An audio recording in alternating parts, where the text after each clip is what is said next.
Hello everyone, good morning or Merry Christmas. তো এই যে রুকো মেয়ে আমার জন্য চা বানিয়েছে, এই দেখো কেক আর জল মিক্স করেছে আর আমাকে চিউ চিউ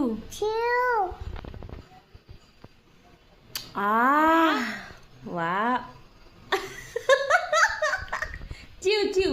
চিউ চিউ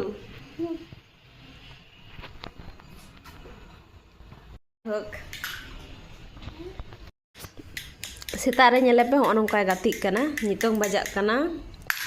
10টা auri baja 9টা 52 तो पूरा दक्का टुकु ए उडुंग खातया आरे गातिक kana आवने केक नि मा दि था जम लगी ओना रे दा मेसाल कते ओने चाय बनाव कदा आरि नि मितइन kana चिउ चिउ